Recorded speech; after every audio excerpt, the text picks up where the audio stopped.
പെദ്ദി, നമ്മുടെ രാം ചരൺ അണ്ണൻ്റെ പെദ്ദി സിനിമ ഞാൻ അങ്ങനെ കണ്ടു. അസാധ്യം, അന്യായം, അതിഗംഭീരം, വേറെ ലെവല് പടം. 3 മണിക്കൂർ 9 മിനിറ്റ് പോയതേ അറിഞ്ഞില്ല. എൻ്റെ 373 രൂപ, അതൊരു സിംഗിൾ ടിക്കറ്റിന്. എപ്പിക്യൂലാണ് ഞാൻ ഈ പടം കണ്ടത്. 373 രൂപയും 3 മണിക്കൂർ 9 മിനിറ്റും പോയി. ഇനി തിരിച്ചത് വരില്ല. പക്ഷേ നിങ്ങളും അത് അനുഭവിക്കണം തന്നെയാണ് എൻ്റെ ഒരു പേഴ്സണൽ റെക്കമെൻഡേഷൻ. ഉറപ്പായിട്ടും ഈ സിനിമ തിയേറ്ററിൽ തന്നെ കാണണം. എന്നെപ്പോലെ അത്രയ്ക്കും വലിയ അതിബുദ്ധിമാന്മാരാണെങ്കിൽ ഉറപ്പായിട്ട് ഈ സിനിമ ഒരു എപ്പിക്യൂയിലോ ഒരു ഐമാക്സിലോ ഒരു ഡോൾബി സിനിമയിലോ പോയിട്ട് 300, 400, 500, 600 രൂപ കൊടുത്ത് നിങ്ങളും എന്നെപ്പോലെ ഈ പടം കണ്ട് തന്നെ അനുഭവിച്ചാലേ നിങ്ങൾക്ക് എൻ്റെ ഇപ്പോഴത്തെ സ്ഥിതി മനസ്സിലാവുകയുള്ളൂ. പക്ഷേ പടം കിട്ടില്ല.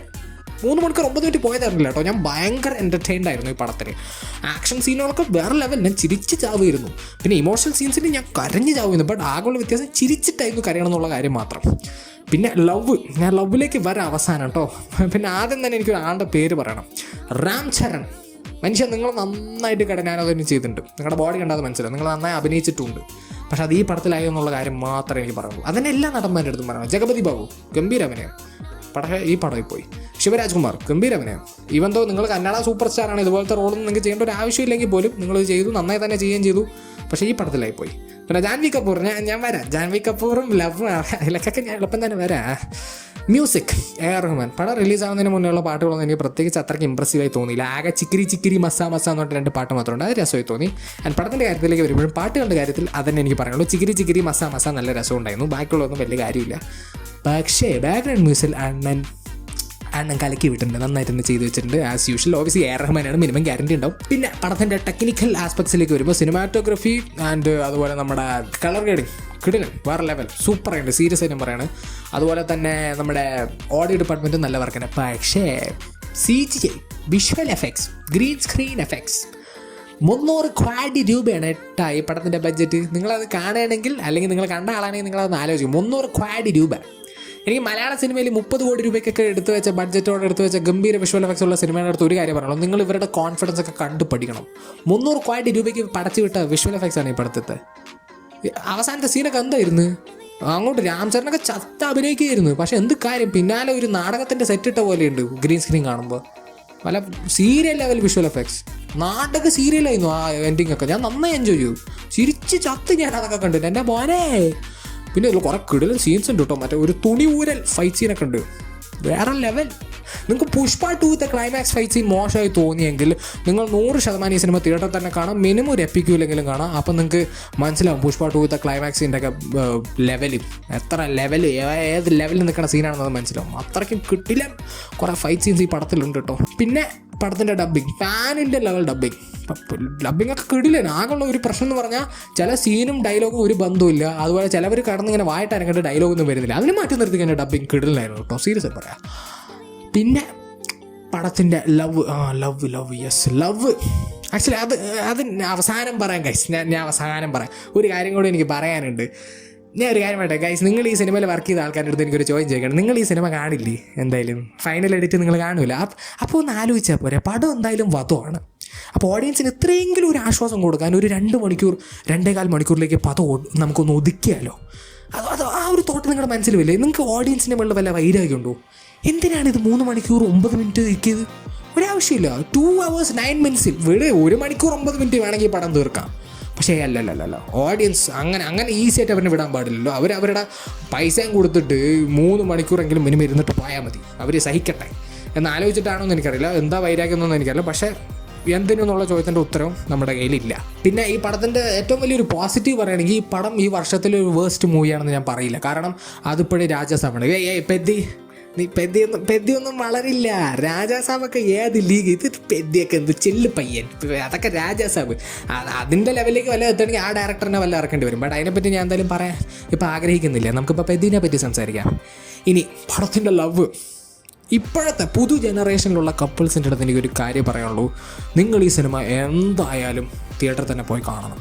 100% നിങ്ങൾ മിനിമം ആക്ച്വലി ഒരു ഡോൾബി സിനിമയിലെങ്കിലും കാണാൻ ശ്രമിക്കാം. ബിക്കോസ് അത്രയെങ്കിലും നിങ്ങൾ അത് മിനിമം ആണ് guys. This is true love. നിങ്ങൾക്ക് ജാൻവി കപൂർ ജാൻവി കപൂർ എനിക്കൊരു കാര്യം പറയാനുണ്ട്. നിങ്ങൾ ഓബിയസ്ലി എല്ലാവർക്കും അറിയാം നിങ്ങളൊരു ഗംഭീര നടിയാണോ എന്നുള്ള ചോദ്യത്തിനുള്ള ഉത്തരം എല്ലാവർക്കും അറിയാം. പക്ഷേ നിങ്ങളുടെ കരിയറിൻ്റെ തുടക്കത്തിൽ ആക്ച്വലി നല്ല റോളുകൾ ചെയ്തിട്ടായിരുന്നു തുടങ്ങിയത്. ഇപ്പോൾ എന്ത് പറ്റി എന്നുള്ളൊരു ചോദ്യം ഞാൻ ചോദിക്കണില്ല, കാരണം അത് ദേവര കണ്ടപ്പോൾ തന്നെ അതിൻ്റെ ഉത്തരവ് എനിക്ക് കിട്ടി. പക്ഷേ നിങ്ങൾക്ക് ചുട്ടവല്ലി ഇഷ്ടപ്പെട്ടില്ല, അല്ലെങ്കിൽ നിങ്ങൾക്ക് പുഷ്പയുടെ ശ്രീവല്ലിൻ്റെ ലീലാവിലാസങ്ങൾ ഇഷ്ടപ്പെട്ടില്ലെങ്കിൽ നിങ്ങൾ 100% ഈ സിനിമ കാണണം. മിനിമം ഐമാക്സ് കാണാൻ ശ്രമിക്കുക. അപ്പോൾ നിങ്ങൾക്ക് ആ സിനിമയുടെയൊക്കെ ലെവൽ നിങ്ങൾക്ക് മനസ്സിലാവും. ആ സിനിമയത്തൊക്കെ ട്രൂ ലവിൻ്റെയൊക്കെ ലെവൽ നിങ്ങൾക്ക് ശരിക്കും മനസ്സിലാവും. ഈ പടത്തിലത്തെ ലവ്, ഓ മൈ ഗാഡ്, ഇതിൽ ഒരു സീനിൽ സെക്ഷൽ അസൾട്ടിനെ ഒരു കൈൻഡ് ഓഫ് അത്രയ്ക്കും സീരിയസ് അല്ല, ഇത് ഹീറോൻ്റെ കുസൃതി, ഹീറോസ് എ നാറ്റി ബായ് എന്നുമായിട്ടുള്ള രീതിയിൽ കാണിക്കുന്നുണ്ട്. അതുപോലെ അതേപോലത്തെ ഒരു സെക്ഷൽ അസൾട്ട്, വേറെ ഒരു രീതിയിലുള്ള സെക്ഷൽ അസൾട്ട് വളരെ സീരിയസ് ആയിട്ടുള്ള ഒരു ഇഷ്യൂ ആയിട്ടും കാണിക്കുന്നുണ്ട്. എനിക്ക് ആ കുറേറ്റ കാര്യം ചോദിക്കാനുള്ളൂ, കവി എന്താണ് ഉദ്ദേശിച്ചത്? സീരിയസ്ലി കവി എന്താണ് ഉദ്ദേശിച്ചത്? ഒന്നല്ലെങ്കിൽ അത് ഫുൾ കോമഡി ആയിട്ട് കാണിക്കുക, ഒരു ഡാർക്ക് ഹ്യൂമർ പരിപാടിയായിട്ട്. അത് നിങ്ങളെ കൊണ്ട് കഴിയില്ല, അതിപ്പോൾ എല്ലാവർക്കും അറിയാം. അല്ലെങ്കിൽ അത് സീരിയസ് ആയിട്ടുള്ള ഒരു ഇഷ്യൂ ആയിട്ട് തന്നെ കൈകാര്യം ചെയ്യണം. ഇത് രണ്ടിൻ്റെ ഇടയിലിരുന്ന് കളിക്കുന്ന ഭയങ്കര ഡേഞ്ചറസ് ആയിട്ടുള്ള ഒരു പരിപാടിയാണ് കേട്ടോ, ഭയങ്കര ഡേഞ്ചറസോ. പിന്നെ സെൻസർ ബോർഡ്, അയ്യോ മൈ ഗോഡ്, സെൻസർ ബോർഡ്. നിങ്ങൾക്ക് സൂപ്പർമാൻ ഉമ്മ വെച്ചാൽ കുഴപ്പമാണ്, പക്ഷേ ഒരു പെണ്ണിനെ കൺസെൻറ്റ് ഇല്ലാണ്ട് കയറി ഉമ്മ വെച്ചാൽ ഒരു കുഴപ്പമില്ല അല്ലേ. അതുപോലെ ഈ സിനിമയിൽ മാക്സിമം പോയാൽ ജാൻവി കപൂർ 20-30 മിനിറ്റ് ഉണ്ടാവും. അതിൽ പകുതിയും നമുക്ക് ജാൻവി കപൂറിൻ്റെ ഫേസ് നമ്മൾ കാണില്ല ഗൈസ്. ഡയറക്ടർ ബ്രില്യൻസാണ്. അത് ഞാൻ എന്താണ് പറയേണ്ട ആവശ്യമുണ്ടെന്ന് തോന്നില്ല, നിങ്ങൾക്ക് എനിക്ക് പറയാൻ ആഗ്രഹമില്ല, കാരണം അത്രയ്ക്കും വൃത്തികെട്ട ഒരു പരിപാടിയാണ്. ഇത് രാം ചരൺ പടമാണ്. ഇതിന് എന്ത് റേറ്റിംഗ് കിട്ടിയാലും ഇത് ചെറിയ കുട്ടികളും കുടുംബ പ്രേക്ഷകരും കാണും. അവരിതൊക്കെ കണ്ട എന്താ വിചാരിക്കാമേ? നിങ്ങളിത് കുടുംബത്തിൻ്റെയോടൊപ്പം തന്നെ സിനിമ കാണണേ, പിന്നെ നിങ്ങളുടെ കുടുംബത്തിനെ നിങ്ങൾ ജീവിതത്തിൽ പിന്നെ കാണില്ല. ഞാൻ ഈ പടം ഒറ്റയ്ക്ക് കണ്ട്, എന്നെ ഈ പടം അത്രയ്ക്കും അൺകംഫർട്ടബിളാക്കി. ഞാനൊന്നും പറയുന്നില്ല കൂടുതൽ. This movie is genuinely pissing me off. ഞാൻ ഇത് കോമഡി രീതിയിലൊക്കെ ചെയ്യണമെന്ന് ആഗ്രഹമുണ്ട്, പക്ഷേ എനിക്ക് കളി വരുന്നുണ്ട്, ഫ്രസ്ട്രേറ്റഡ് ആണ് ഞാൻ. ബിക്കോസ് സത്യസന്ധ ഒരു കാര്യം പറയല്ലോ, this movie is N average Telugu പടം. ഇതൊരു ആവറേജ് തെലുങ്ക് പടം. പക്ഷേ ഇതിനെ എൻ്റെ കണ്ണിൽ ഒരു മോശം സിനിമയാക്കുന്നത് ജാൻവി കപൂറിൻ്റെ ക്യാരക്ടറിനെ വെച്ച് ചെയ്യുന്ന അവർ ആ പരിപാടികളാണ്. It is so dam disturbing. ഇപ്പോൾ 2026 ഇത്രയും വലിയൊരു സ്റ്റാറുള്ള പടത്തിൽ, ഇത്രയും വലിയൊരു ബഡ്ജറ്റുള്ള ഒരു പാൻ ഇന്ത്യ മൂവിയിൽ ഇതുപോലത്തെ പരിപാടികൾ കാണിക്കുന്നു. അത് സെൻസർ ബോർഡ് ഒരു പ്രശ്നമില്ലാണ്ട് പടച്ചു വിടുന്നു എന്ന് പറയുന്നതിൽ എനിക്ക് നല്ല സങ്കടവും ഫ്രസ്ട്രേഷനും ദേഷ്യമുണ്ട്. This is seriously an issue. ഇത് ഭയങ്കര വലിയൊരു ഇഷ്യൂ ആണ്. I don't know what to say. നിങ്ങൾ എന്താണ്, ഞാൻ ഇനി കൂടുതലൊന്നും പറയുന്നില്ല, ഓൾറെഡി 8 മിനിറ്റിൻ്റെ അടുത്താവുണ്ട്. ഞാൻ നിർത്തുകയാണ്. ഈ പടം കിടിലൻ, ഗംഭീരം, ഒന്നും പറയണില്ല.